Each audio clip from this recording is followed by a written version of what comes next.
Hello, everyone. Welcome to the TMU Democracy Forum. We're coming to you virtually for this second edition of the year. My name is Andre Cote, and I'm the Interim Executive Director of the DAIS.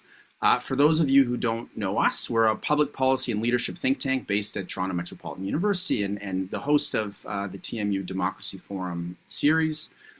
Our name means raised platform, and so it's a metaphor for our mission, which is about raising up people and policy ideas for Canada. And our work is focused at the intersection of democracy, technology, and education. While we're running today's show virtually, I would like to acknowledge before we begin the land that we're on. So I'm joining this event from the TMU campus, which is on the territory of the Anishinaabe, the Haudenosaunee, and the Huron-Wendat. It's covered by the Dish with One Spoon Treaty, Treaty 13, and the Williams Treaties. We are committed to honoring our obligations to these nations, treaties, and to justice for Indigenous peoples generally.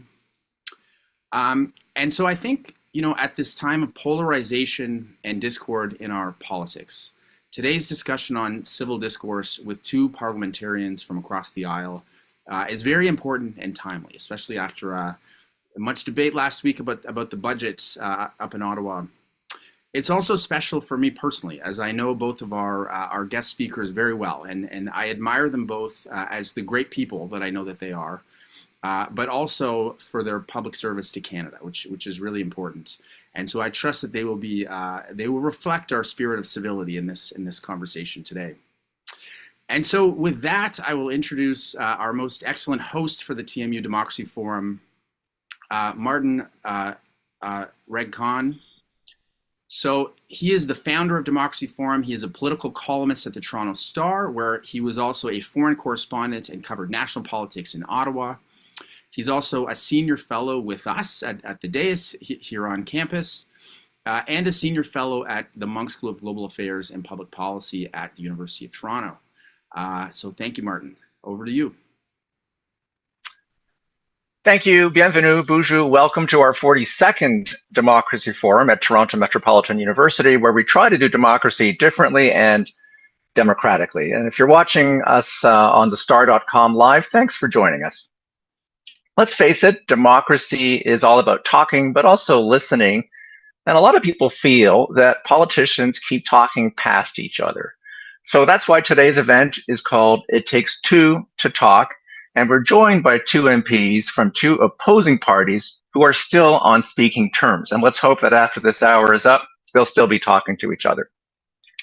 So I'm going to ask them today how we, or all of us, can keep talking when there's so much shouting going on all around us. So let me tell you about our two guests. Karim Bardeesy is Parliamentary Secretary to the Minister of Industry, and he has served as Liberal MP for Tyakan, Parkdale, Hyde Park since April.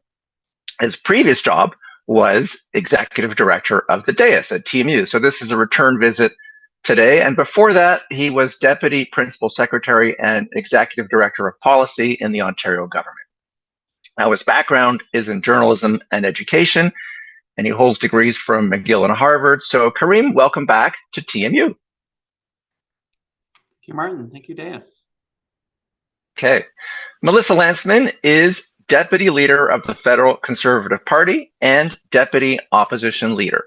She's represented Thornhill riding since 2021, which at that time made her Canada's first openly gay Conservative MP. She previously served in the Foreign Affairs and Finance Ministries in Ottawa and also in the Premier's office at Queen's Park. In the private sector, she's worked as a public affairs consultant. She has a BA from U of T and did graduate studies at U of Ottawa and Rotman with a joint MBA and law degree. Melissa, welcome to Toronto Metropolitan University. Thanks for having me. Okay, first a bit of housekeeping. I like to remind people every time, this is not a news conference or a confrontation. It's a democracy forum where we try to dig a little deeper and hope for more in-depth answers from our guests.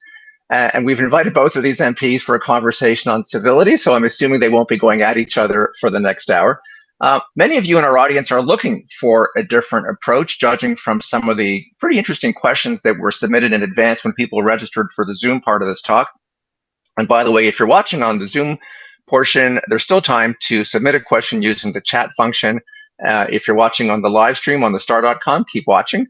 A programming note, you heard us say that Karim used to run the dais at TMU, and the dais does a lot of heavy lifting for the Democracy Forum.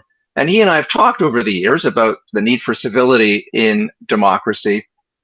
I can now reveal that Karim was always really keen to have Melissa Lantsman as a guest on this show. And so, Karim, be careful what you wish for, because in the interim, you jumped into the political world and won election. And so now you are sharing the stage together with Melissa. So I will kick off the questioning here. Karim, you and I talked a lot about this, having some space, as you would say, for civil discourse, straight talk in our democracy.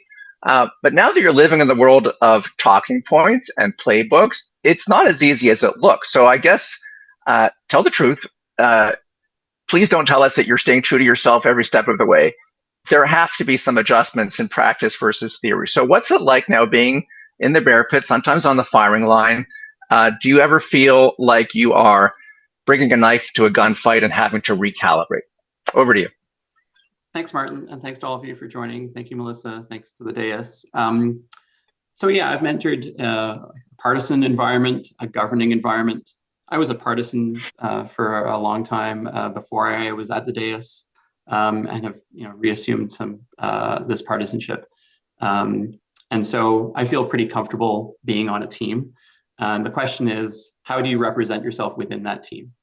And I think part of the overall purpose of where I come from on this is, how do we make partisanship work in a way that attracts people to this work, and have people think that there's still positive things to come from this work, even if there are very clear partisan differences, or even if there are very clear partisan choices between, in Canada anyway, the two main parties, Melissa and I being on opposite sides of that. The way I kind of try to do this work is to take what we are saying as a government and represent it internally. So I'll, if there are things I want to see in government policy that needs to be different or changed, then I do that internal representation. I'm part of various groups that do that. We're a big tent party, and so we have lots of voices internally, and then I'll also try to communicate what we're saying kind of as a team, but put it in my words, or put it in my the way I feel it best lands on the ground in our riding. I suspect Melissa does a version of that as well. In the House of Commons, I try to, whether it's in debate or in question period, I answer questions on behalf of my minister, Minister Melanie Joly, because I'm her parliamentary secretary for industry. I try to truly acknowledge the question as best as I can, even if the answer is not to the satisfaction, even if I add other things to the answer that weren't in the question. So those are a few of the ways that I do it. But yeah, let me jump in. There's water. Yeah, there's wine and there's water in politics. Let me jump in, Karim. I have to set the table here by saying everyone likes to joke in the political world that it's not called answer period, it's called question period. So answers are sometimes full answers, tend to be more fulsome in the sense that they tend to talk around the points. That's not about you. That's just the nature of what people are talking about when they're submitting questions to us. Just quickly, Karim, quick follow-up before we go to Melissa. Now that you're in that line of fire, now that you're in the thick of things, do you have more sympathy for Melissa Lantsman and people who are in opposition, whose primary job is to oppose, to be Her Majesty's, now His Majesty's, loyal opposition? So it is an adversarial system, right? It is, yeah. And one of my first political staff jobs was in a war room, was writing those opposition questions and trying to pin people down. I worked for Sean Conway, one of the greatest parliamentarians Ontario's ever known. And so I have some experience of that. And then soon after that, I was the person writing the lines for my minister, who would then either use them or not use them when we formed government in 2003. And you're referring to Melissa. Melissa's a very potent and skilled practitioner in question period. So, opposition MPs can put really pointy questions that make it really tough for governing parties. And I don't know if I have sympathy, though, because I think we all know what this is, and we're all doing it we're doing our job, they're doing their job, and we try to inhabit the humanity in that, or what's special about us in some way in that work. Okay, so here's some empathy, if not sympathy, but I will say that while I am trying to set the table for this talk, it's not my role to be an apologist for what you do, because I detect a lot of dissatisfaction, obviously, and you both may share some of that as well. So here's a question for Melissa, flowing from that. You have been an MP for roughly 5 years now. So similar question with a different spin. How did the House of Commons change you, or are you changing the House of Commons? That's a good question, and just to sort of jump on, if you're only watching the hour a day that is question period, I don't think you get a very good view of sort of how stuff works in Ottawa. There's lots that happens on the floor of the House of Commons. There's lots that happens in committees. There's lots that happen in the hallways to get sort of stuff moving through, if it's sort of mutual benefit and mutual interest of the people that you serve. The thing that was the biggest change from, I think, if I served before versus when I got elected, was this introduction of virtual parliament. And if you want to talk about democracy and how the House of Commons is, I think it's one of the worst ideas that has brought people further apart than closer together. One of the things about Ottawa is understanding that policy cannot be made in Ottawa, and Ottawa is not the center of the universe. It comes, those conversations come from representation in communities, going back to Ottawa, having that conversation. And the less you do that with the availability of virtual parliament, I went through 4 years without actually meeting other MPs. And if anybody who's watching has ever been to Ottawa and saw the precinct, it's not a big place. There's not a chance that you don't run into someone. And I think the value of being there, having discussions, bringing your point of view from your constituents, the people who elected you to represent them, is one of the things that I think that I will never know, and that we miss. But this is a place where question period is there for a reason. It drives a narrative, and there's lots of other things that happen between MPs and between sort of different sides and people who hold different views on different issues, that gets us to an eventual yes. Maybe not everybody gets exactly what they want, but we get to a place where you're delivering for Canadians. Nobody would accuse you, Melissa, of pulling your punches. Do you have to be blunt to get noticed, to get the media to pay attention, to get voters to listen to you? What's the thinking there? Yeah, I think so. And I think lots of people couch this in a conversation about, is civility gone? And the truth of the matter is civility to me has been made to mean that you sort of disagree with some orthodoxy, in my case, progressive orthodoxy that's been there. So you get labeled if you question something, for example, like the carbon tax, you're anti-climate. If you ask for accountability on government spending, you're accused of playing politics. If you want documents, produced to the House, you have some ulterior motive. If you raise concerns about crime, you're somehow an extremist. But the truth of the democracy that needs to exist in Ottawa has to be based on disagreement, because parliamentary debate, while it sometimes seems like a shouting match, it's a safeguard against bad policy. And if you remember that every single time you sort of walk into that building, which is still 5 years in, or almost 5 years in, feels like a lot longer, is still an awe to me that you get to be in that position and be able to add to the conversation. Okay, so we'll unpack that as this conversation continues. But I think a lot of people would say, forgive the cliche, the hackneyed cliche that everyone supports in Canada. Disagreeing, they just don't want you to do it disagreeably. Not you, but politicians on both sides of the aisle. So here's a trick question for Karim. You represent the governing party, so people would say, of course you want civility and polite questioning. If the roles were reversed, as the polls had indicated for a long time before Donald Trump and Mark Carney changed the equation, if the roles were reversed and Melissa Lantsman were now the deputy prime minister and you were an opposition MP representing your riding, wouldn't you be a lot tougher and blunter?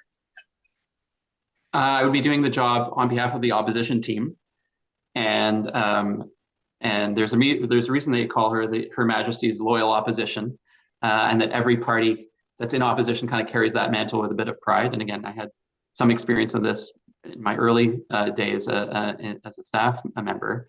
So yeah, I mean, I'd be looking to those effective opposition performers and seeing how I can hold the government to account. I think it's a job, though, that is more common between opposition and governing parties than sometimes the public would know about, which is the internal advocacy for particular things in the riding that are less about policy. Maybe there's a business that needs access to a program. Maybe there's a set of constituents that has concerns about a way a government program works. And we're both main parties are in the government business. One believes in sort of less government generally, one maybe believes in a bit more government. But I see constantly, and this comes back to Melissa's point around, and I'll come back to the rest of your question in a second, but Melissa indicated the value of being in person and the things that happen outside question period. One of the things that I observe constantly is MPs of different parties approaching usually ministers and saying, look, there's this thing happening in my riding, and can you support that? And most parliamentarians take that parliamentary mutual respect side seriously at that level. There's 343 MPs, and if no matter what your party, if you have a concern in your riding, then I believe we try to do our best job on it. Now, it's a fact that governing MPs are spending more time with their colleagues than opposition MPs are spending time with governing MPs. So a government member is going to have more access to a minister about a government program that they can maybe influence. But that's just one thing I wanted to share, and being in person helps with that. And that's something that is, that would be true, I think, of me if I was on the other side. Now, let me just jump in there. That's a really important point, and I don't think people ever see that, because in fact the rules of televising the Parliament say that you always have to focus on whoever has the microphone, and so off camera you'll often see opposition members walking up to the minister in a very polite way because they're asking for something. There's an ask, so that's only natural, and the minister being very respectful and saying, "Yep," and the two of them talk about it and we'll shake hands about it. Karim, I want to just move on though and quickly ask both of you.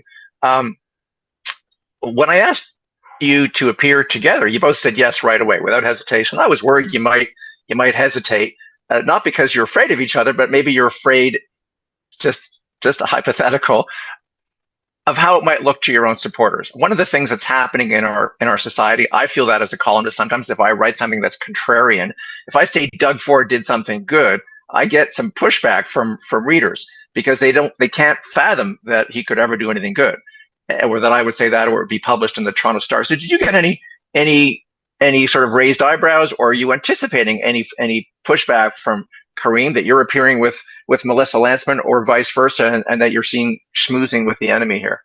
No, I mean, Melissa and I have done one interview together on TVO was a few years ago when we were both in different jobs. We're actually both in, we haven't actually convened as a group yet, but we're both in a group called the Caregivers Caucus.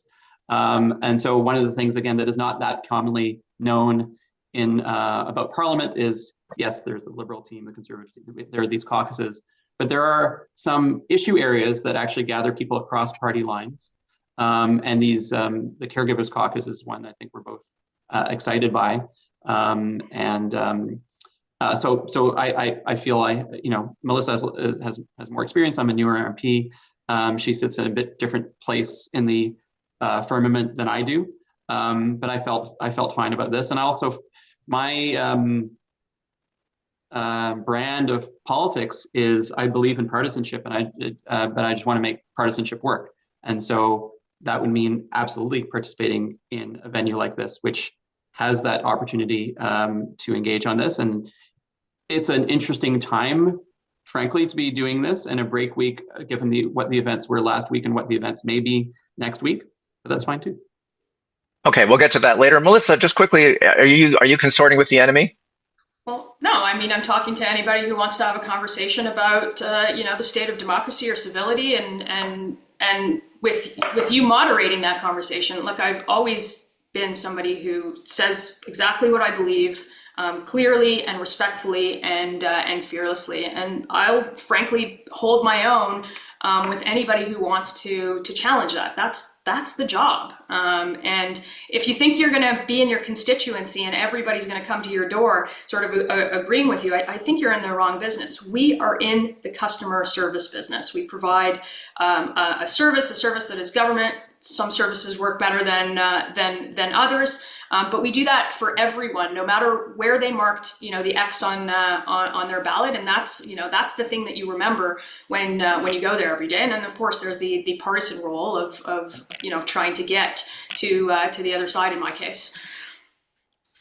A clue for our listeners is that both of our guests have been political staffers before. So I think they're conveying here that they both understand how the game is played. I say game, how the business, how the service of government, the calling of government works. It's multi-layered, and people try to make it functional. Okay, let's talk about something else. I see a lot of politicians criticizing other politicians, but I'm also seeing a lot more politicians being attacked by protesters, being accosted, being protested against, and I'm seeing it personally at their homes. And Melissa, I remember you speaking out quite loudly when protesters were harassing Mélanie Joly when she was foreign minister. Now she's the industry minister whom Karim works with.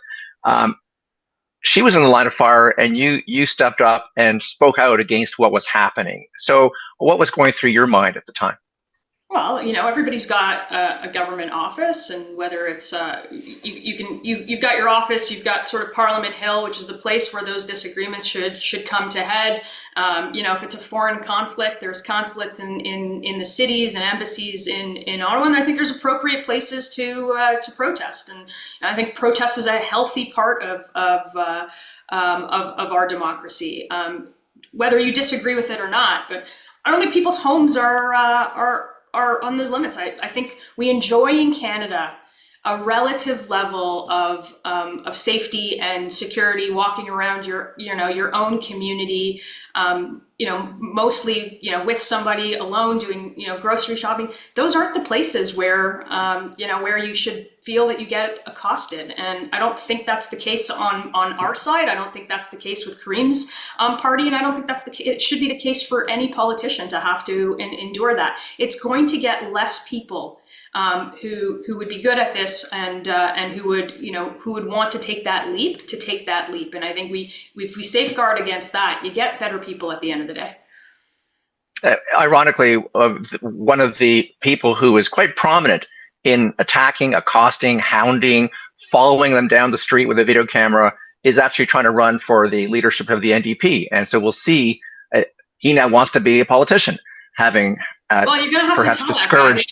It would be frowned upon to follow politicians to the bathroom in the hallways of Parliament. There's a way that you do debate, and there's rules and there's institutions around it that have worked for a long time, and sort of that kind of behavior I think shouldn't be tolerated by anybody, no matter who it happens to.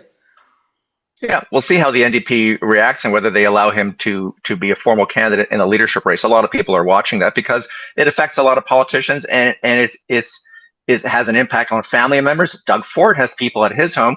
Kathleen Wynne, the Liberal premier, had people at her home who were boxing in her partner in the driveway when that was happening. So it's kind of out of control. And I believe, Karim, you've told me that you've had people protesting outside your house.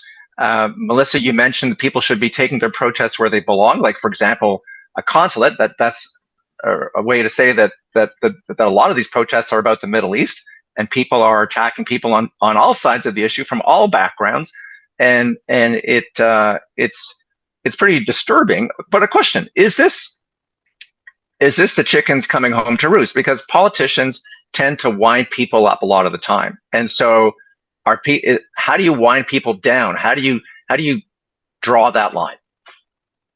Well, I think you just you mentioned one politician or aspiring politician who is winding people up directly on this, and I think I just want to share my total agreement with pretty much everything Melissa said in that last segment. As you observe, we have disagreements on things, and if the shoe was on the other foot and I was in opposition and she were in government, I think we would still be totally aligned on this question. But there are some extreme factions, some of whom want to play in electoral politics, most of whom don't, who advocate for this. And maybe this is an old-fashioned perspective, but I don't think there's anything wrong with our politics that can't be fixed with politics.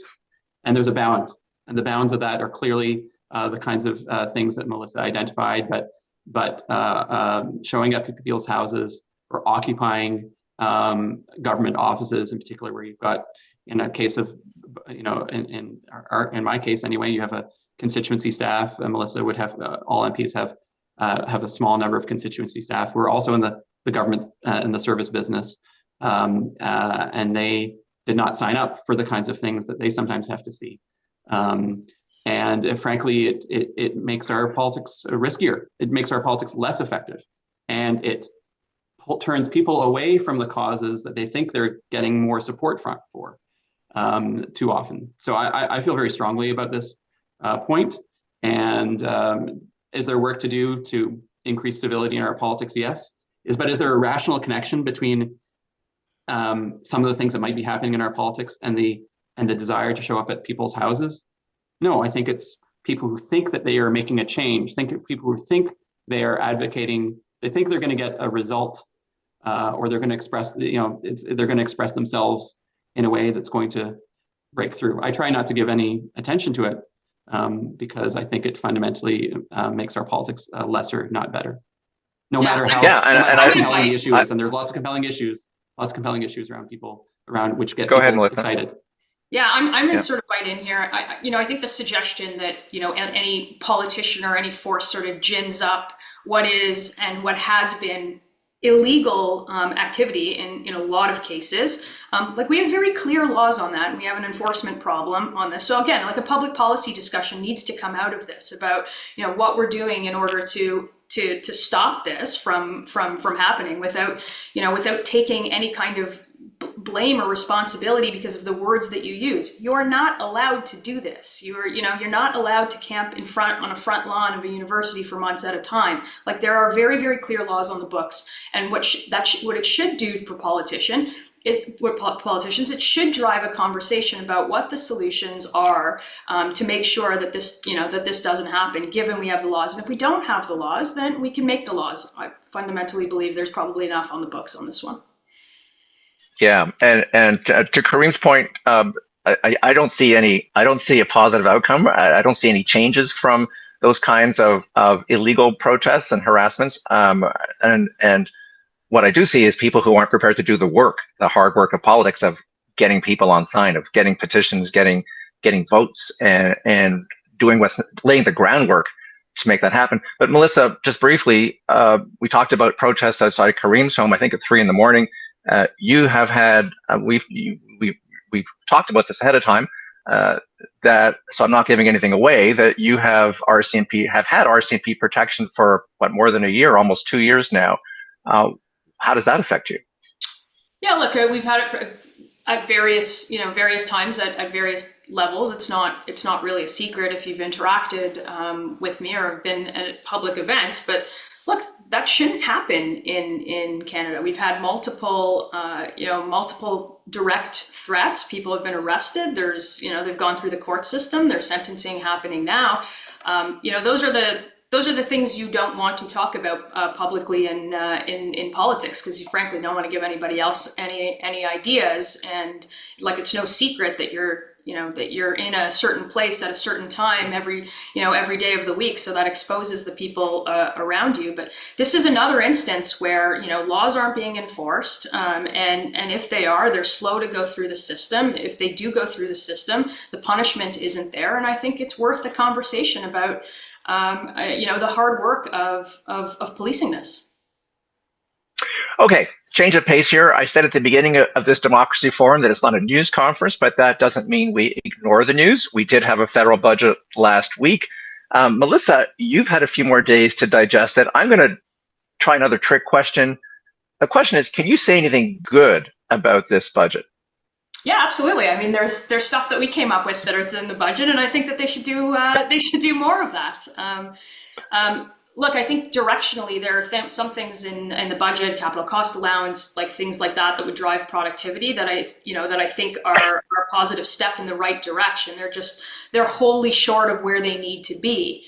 And my view on this budget is like an ideological difference that I don't think you get in regular budgetary policy. I have a different view about the economy than likely Karim has, and likely a lot of members that sit around him, if they have a view, is that you can't centrally plan an economy from Ottawa. And I think that's fundamentally what this budget does. And without talking about the $80 billion deficit, the new spending, the high debt load, we can put all of those things aside. But at the core of it, this is Ottawa deciding who wins, who loses, who gets, without breaking down a lot of the regulatory framework and a lot of the things that would attract investment in this country. So, I mean, fundamentally, we're going to have a different view on the budget and on the planning, because I think the person at the helm of this budget has a different view of the economy than Conservatives writ large would. Okay, I did hear a little bit of positivity at the very outset, although claiming shared parentage. Karim, trick question. Is there anything in the budget that disappoints you? So if there's things that disappoint me, those are the things that I continue to work on. I want to again, try to bring people into how this works if you're in government. So we ran on a platform, and there's lots of things in the platform, and there's lots of ambition, lots of individual elements. And, fundamentally, we think that these are investments that are required, that they are actually part of an overall reducing size of government over the medium term. That's the way we see this work. And not every commitment that we made in that platform is represented in that first budget. And so that's where the internal advocacy comes. There's certain things that people care about that we still want to work on. And so that's kind of the approach we take. That's what I think the approach a lot of MPs would take, that they are excited by the things that they were able to be done in the first 6 months or that are represented in that document. There are some contrasts in there that we would then draw attention to compared to the Conservatives, because we're in a minority, and because Monday, November 17th is going to be a vote that's going to determine whether this budget passes or not, or whether we're going to be in an election. I think me and most of my colleagues are going to be on the side of showing all the good things that we advocated for that are in there. That's part of our job. And then to allude to in other forums of advocacy, whether it's internal or whether it's in dialogue with constituents. What are you still looking for?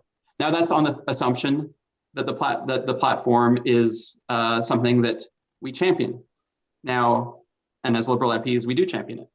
And as a matter of confidence, again, to the point of our system, it is a very high bar for a government MP to say, I am going to challenge this budget. In fact, it's such a high bar that you need to generally leave the caucus if you do that. And that's true of all the major parties. But I'll just say that we also know in our community there are people who would never have endorsed our platform.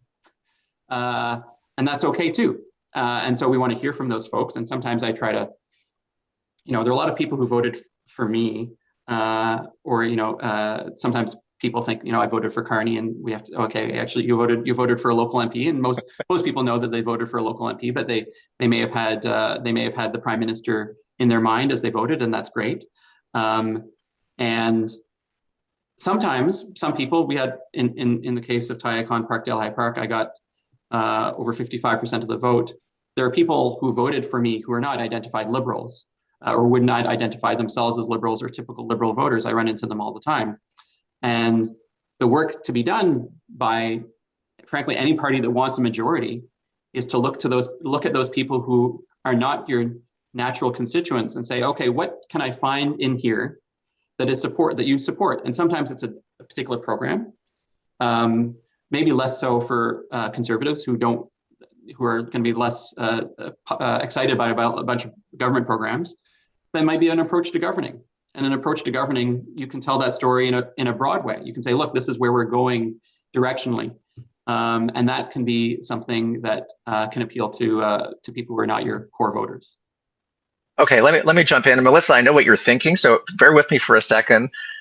Melissa, before you jump in. Karim, let's talk about the political news coming out of the budget, the defection of a conservative MP to the Liberals, who said in an interview that the conservative caucus was like a frat house, a fraternity house, and unserious. So Karim, just in 20 or 30 seconds, how do you get people to run, serious people to run for politics? Why did you run for politics if it can be so juvenile sometimes? And Melissa, I'll come right back to you in a second.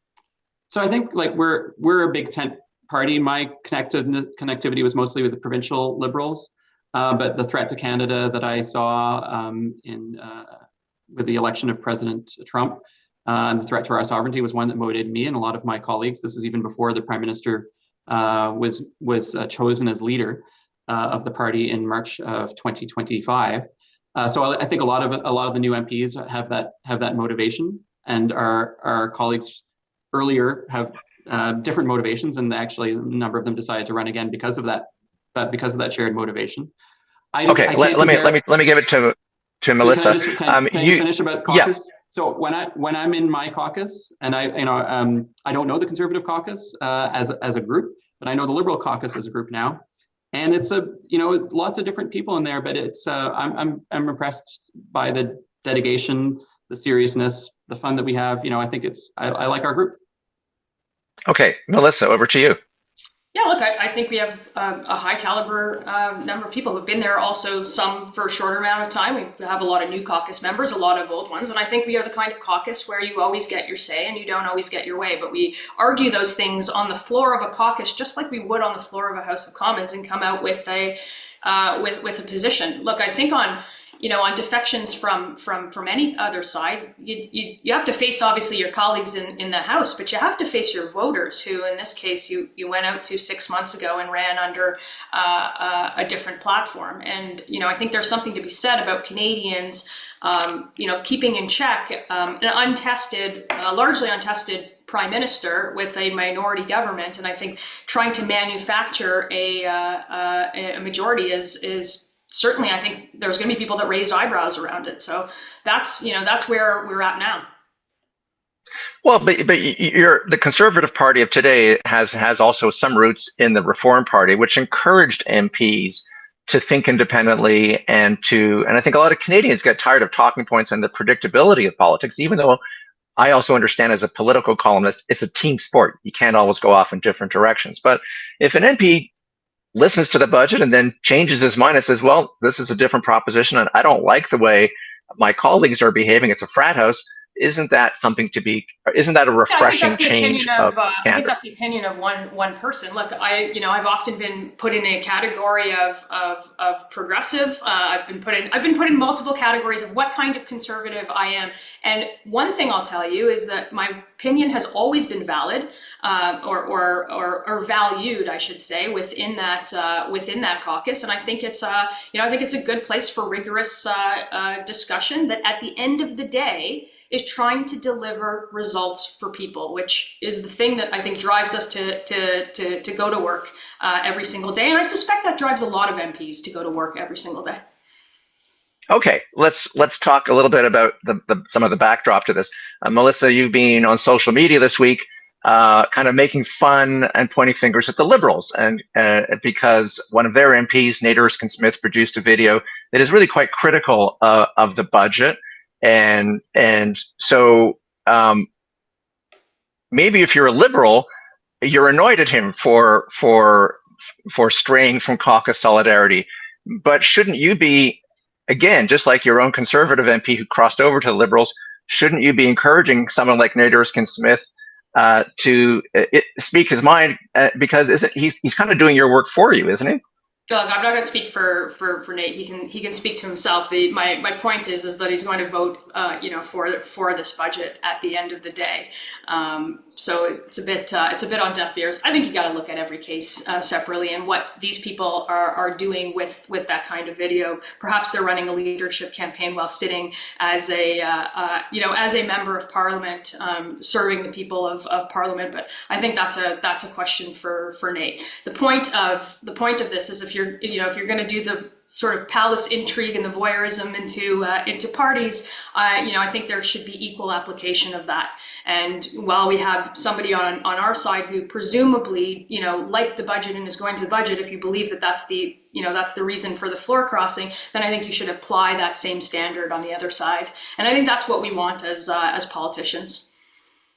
Fair enough. Okay, Melissa, let's talk a little bit about your own personal political journey for a couple of minutes. You became deputy leader of the Tories within just a year of being elected to Parliament in 2021, rapid rise.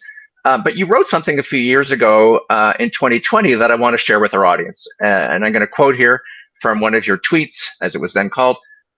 Coming out as a conservative was much harder than telling anyone I was gay.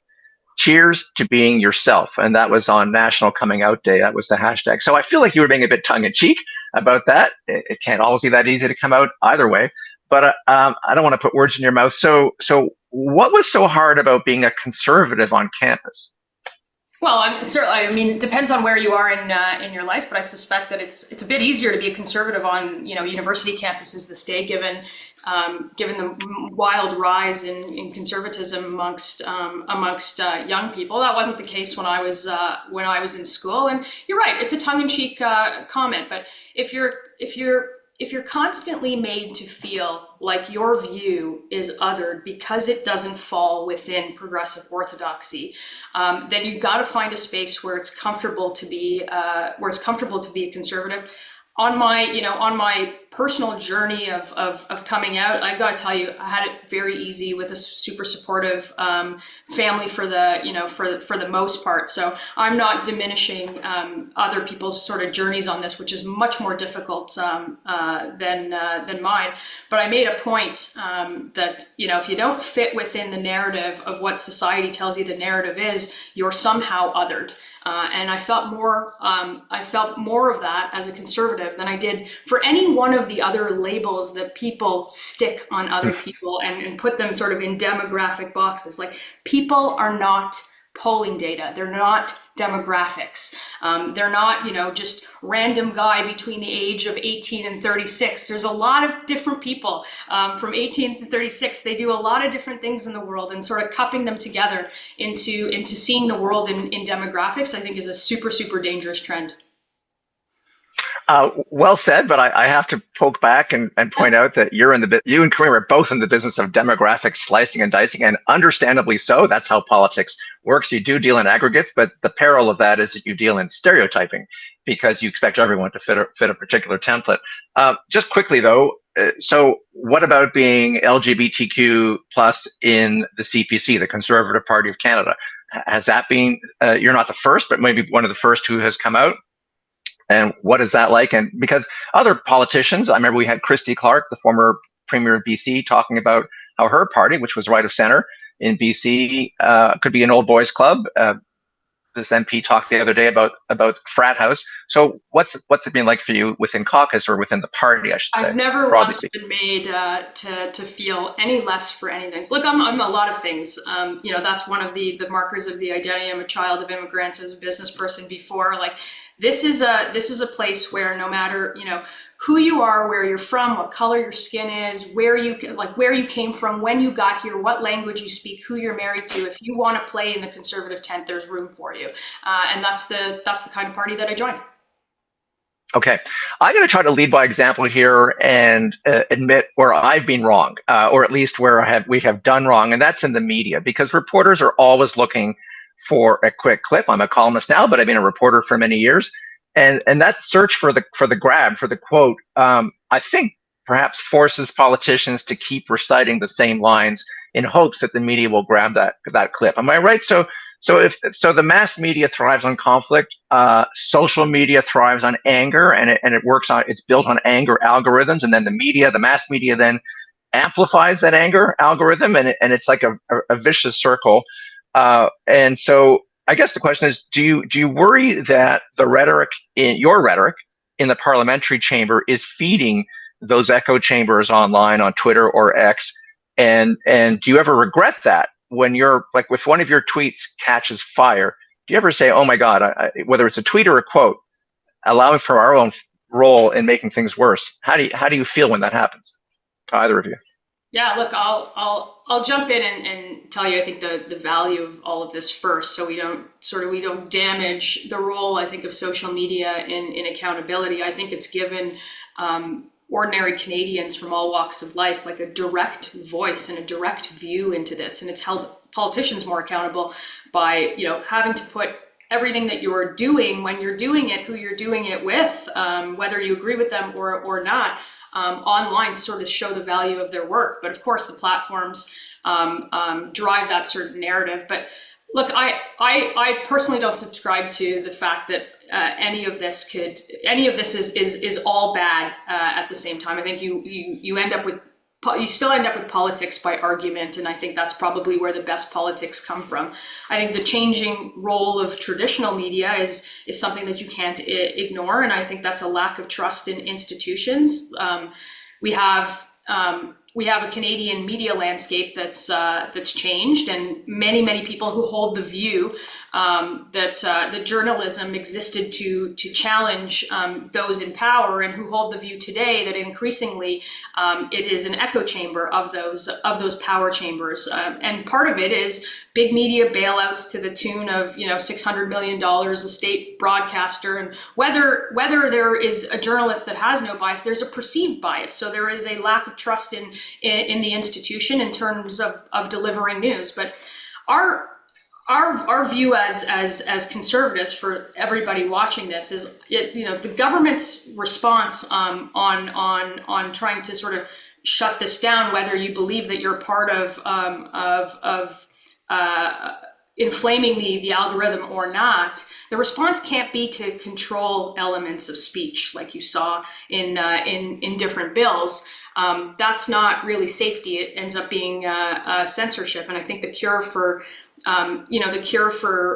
bad ideas is better ideas. And I think that's what conversations like this one, and what platforms where we can have longer periods of time to actually talk to each other, we can bring those, you can bring those to scale.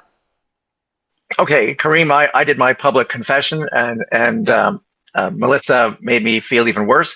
Karim, you've worked in the media, so you can also rally to our defense. That's unbelievable. You can rally. I'm just kidding. But Karim, you can rally to our defense. No, well, this is a really important policy issue. But I just want to follow up on something Melissa said earlier, and just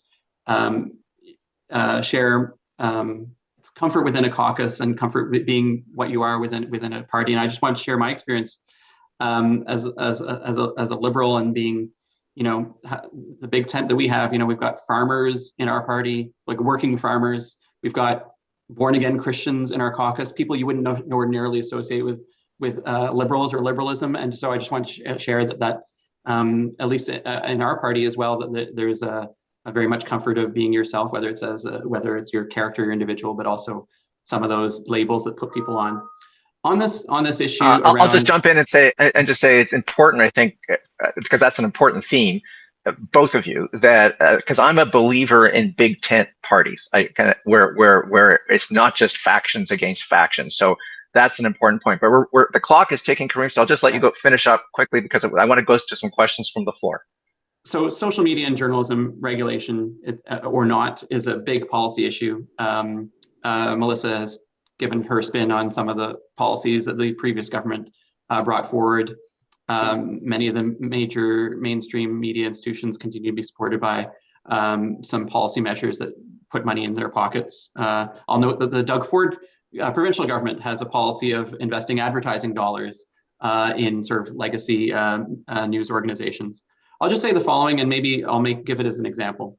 So I sit on the Standing Committee on Industry, and there's 4 Liberal members on it, a Liberal chair, 4 Conservative members, and a Bloc member. And we just did a study of, we did kind of an emergency study on the auto sector, given the Stellantis's pullout announcement they were going to pull a product out of Brampton. And, of our 3 hearings, 2 of them were in the mainstream media. So we had Minister Joly speak, and she made some policy announcements there that were very, I think, necessary, and have broad support around holding the company to account.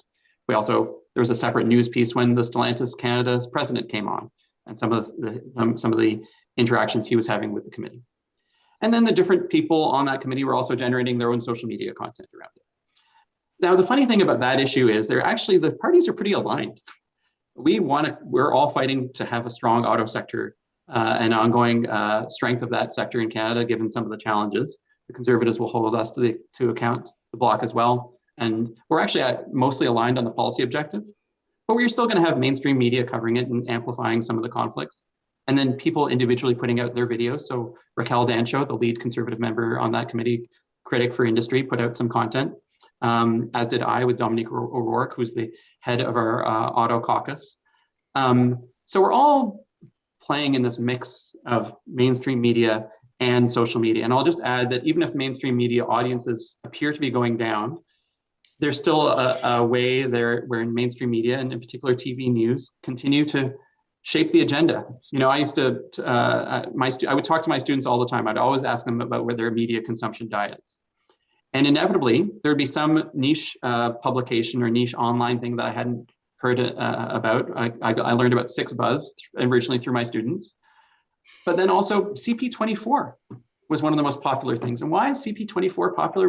Well, like you go to the store and you see it on. It's on in the background.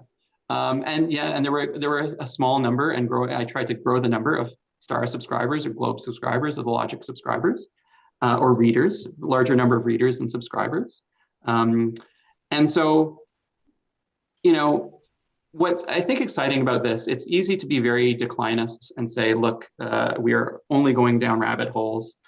I believe as a policymaker that we have some real harms that exist that are amplified through social media platforms and are being supercharged by AI-driven content that we need to really get a handle on.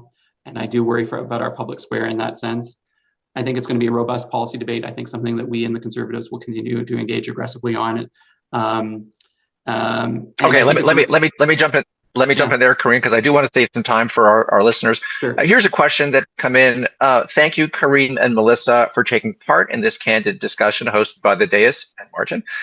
Both of you, before being elected, Melissa and Karim worked at the highest levels in your party's backrooms.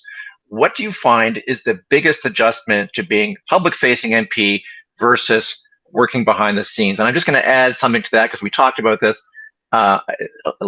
Melissa, you worked in the war room in the 2018 election, and Karim, you've worked in a war room years before that when the Liberals were in opposition. So what's the difference behind the scenes, public facing? And Melissa, why don't you start? What is a war room? Is this, why are you at war?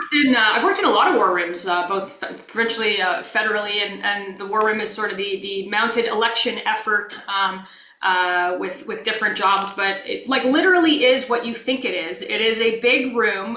It's got like lots of desks. It kind of smells funny, and there's lots of TV screens, and you're doing sort of rapid response rollout, and it's the nucleus of the campaign that's both reactionary and you know, on the basis that you've got a campaign plan, sort of making sure that you're staying on that plan. But it's sort of the center of where everything happens. I'll tell you what the big difference is, and the big difference is everything. When you can only give advice as a political staffer, and oftentimes you rack your brain and you're up till like 4 a.m. and you're writing this like perfect script, and then politician goes to podium, like throws it right away, and you're like, okay, well, yeah, I don't know why he or she didn't read that, but back to the drawing board. And to put your name on an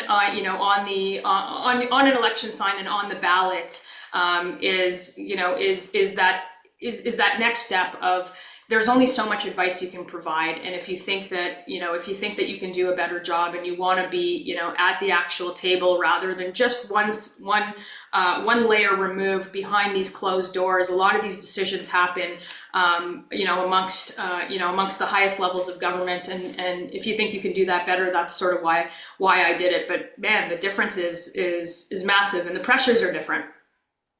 Okay, Karim, I'm going to hold you tight to a really quick answer. What's the big difference? Yeah, you're a public figure in your community. You're frankly just working more because you're on in a different way. I think, I feel very well supported by the staff around me or around our group, but as Melissa says, it's ultimately There's only 343 people who get the privilege of speaking words in that chamber that then either get reported on or get shared to our constituents. And I think there's the connectivity to constituents that you get from doing the work gives you a different perspective. Political staff will have advice on dynamics, but they won't. But you bring something new to the table when you're constantly in touch with either constituents or you're thinking about policies from additional sets of perspectives than you would have as a staff.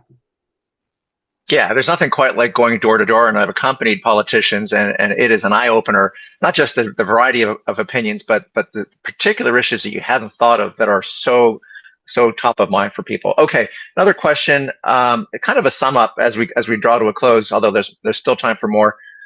I love that this conversation is happening. How can we generate more dialogue across differences and model good behavior among politicians? So that's a positive question or comment, but how do you model behavior, Melissa?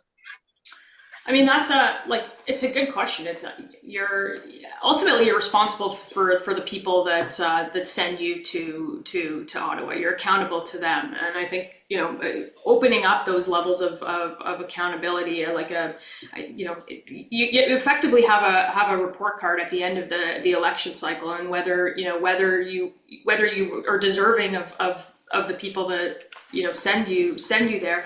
I think that it comes down to more conversations like this, like Martin, and I know that this wasn't, the reason I think I agreed to it, and I'm not going to speak for Karim, but I suspect the reason that he agreed to doing this is because this isn't a gotcha platform of a whole bunch of questions where you're worried about saying the wrong thing, and that's sort of the construct that has been created in Ottawa. It's a longer discussion of an hour, and we can do this for another hour very comfortably because I know that there's more content. That's what it's going to take, and it's going to take an attention span that's a little bit longer than the algorithms we've become accustomed to. Okay, I'm going to, with your permission, go into, because you're right, we've taken an hour, and I'm going to try to go into just a few minutes of overtime, if you'll permit me, both of you. Here's a question: How should we? Because we're on a roll here, and you're not going at each other. So, question: how should we hold political elites to account for driving public polarization and not just responding to public polarization? So, you guys are the political elites. How do we make you accountable, Karim? Yeah, and I just want to pick up on the last question. I'll get it on my little hobby horse here. The best spaces that we can hold these conversations that are available and are typically not used as much as they need to be are in educational institutions. In the House of Commons, we work within a construct. We do it. People are paying attention or not, but people's attention are held in educational institutions. What are you doing with that attention? Are you doing it to actually bring in people from the outside who actually have this experience? I think Melissa, I want to get to as many classrooms as I can and in my work, and it's in part to drop the veil from and show a bit about how this actually works, and actually show people that there's a path from whatever thing that you care about and influence, and we are not as distant as and if we can show that path, then we can show how constructive conversations, or frankly partisanship, how yes, getting involved in a political party can help you benefit from the thing that you do, and hopefully you can preserve your civility along the way. I'll just on the other, sorry, what was the other question? I just wanted to. Well, it's just about how do you make the elites, how do you make the political elites accountable? Okay, and I used to rail, when I was at the think tank at the dais and elsewhere about elites. Political elites are, I don't know if I love that term anymore, because it's, you can install. Our system is democratic. There are ways that if you don't feel represented by that group, then there are ways to help displace it. As a candidate, now an MP, I'm trying to continue to attract people so that they feel that the institution, as imperfect as it is, can work for them, whatever the institution is. And if that helps people connect more to something that feels very removed, I'm actually all for that. Now, maybe the opposition's job to say, these are elites and we need to displace those elites. And frankly, provincial politics, you're seeing that right now. That's the argument against that other political parties would have against the current government. But it's the ongoing. Maybe this is romantic, but I think the work of politics is the work of either displacing the group that is in power that you think is insufficient with your group. Again, I come from a big tent party tradition where I think that you want people who are different from you doing that work together. Yeah, I mean, elites is a term of rhetoric, because the other phrase we use is throw the bums out. Whether you're the elites or the bums, there's always somebody who wants to become one of those elites or one of those bums, such as the person who wants to run for the NDP, having called you all elites. Okay, quickly, Melissa, any thoughts about that? Is there a way to hold politicians accountable? I mean, if you're less in the business of virtue signaling and more in the business of value delivering, I think you get that naturally. Where there is institutions that are supposed to hold people accountable, whether you want to call them elites or bums or the government, like any of those things. If there is an order to produce documents in the House and you're going to talk out the clock for 3 months, well, there is no consequence for people doing the wrong thing. So our institutions are supposed to be used that way. And the truth is I think we probably all have to do a better job, including the media and those influencers on social media, to point those things out, to show people what's really going on. If I told you that the better part of the end of last year was spent on a gigantic 3-month filibuster in the House where no legislation went through, you'd say, what are you talking about? And that's the lack of transparency from the government without consequence. Okay, another audience question. In the age of polarization and online echo chambers, what practical steps can we take to help young Canadians engage in real, respectful conversations? Karim. So part of this is going to where young people are and offering yourself and listening. In our riding, we just held we have 4 MPs who were born in the 21st century. And we had a pub night with 2 of them in our riding on Sunday night, Faris El-Assoud and Jake Sawatsky, Faris from Mississauga, Jake from suburban Vancouver. And we had a pub night, got 25 young people, 10 young at heart people. It's funny because the place we chose was actually a place that is where the young at heart gather. But the young at heart, i.e. people over 50, because it happened to be convenient for the way we were setting it up. But we created a really welcome space. My colleague Faris is going to a number of university campuses this week. I've been going to a number and college campuses. I've been doing some of the same. I know Melissa has colleagues that are doing the same, maybe with different objectives, different messages. And we have to go beyond universities for this work. But I think it's really going to where young people are, listening and showing and hopefully illustrating that there is a pathway to being effective, and that pathway is through whatever institutional offering that we have. We think that having 4 MPs of that vintage helps with that. I'm a member of our party's youth caucus. I'm not born in the 21st century. And increasingly, I believe that the work is intergenerational work. That it's young people in dialogue with people who are of older generations. That can be a path as well. But stay tuned. This is something that I think we're all grappling with. Okay. There are 2 AI questions that I'm going to combine into one. We had the Minister of Artificial Intelligence, Evan Solomon, at our last Democracy Forum. And Karim, I take your point that it is important for academic institutions to create a space where we can have those kinds of discussions about really important issues. And that's what the Democracy Forum tries to do. Quote, with the rise of artificial intelligence, how should Canadians confront its impact on polarization and civil discourse? And what plan do politicians have to act against the misinformation mechanisms that are perpetuated by AI? Melissa, you want to try that? Yeah, look, I'll jump in on the last one first, because I think that when Canadians say that they're losing faith in politics, they're not saying that they want less politics, less disagreement. They're saying, I think, that they want sort of more honesty, like a question period that might have answers, an accountability mechanism in government that forces the most powerful people in the country who hold the purse strings of tax dollars. Remember, government doesn't have its own money. It has your money. So when they hold the purse strings, you should be able to ask them what's happening with that. And I think there's a lack of that. And of course, to Karim's point, it is going where people are at, but it is making sure that you're echoing their concern. There is an entire generation in this country that for the first time in the history of Canada does not believe that they will do better than their parents. And I think if we're not all attuned to that question, then I think those people don't end up being left behind. They end up becoming a part of a disassociated, sort of uninvolved part of the electorate. And what we've done is frankly, we've put our arms around those, and we've seen a lot of success in that. And it's not just sort of pub nights and rallies. It's really speaking to the issues of home ownership and the things that they want.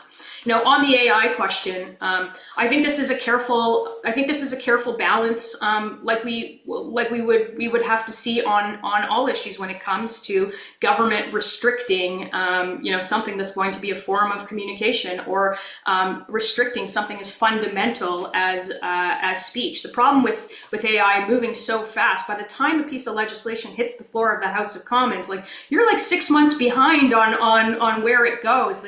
We've actually got to find a way to deal with something so quickly moving that isn't necessarily, isn't confined by the legislative process and the time that needs to go into that.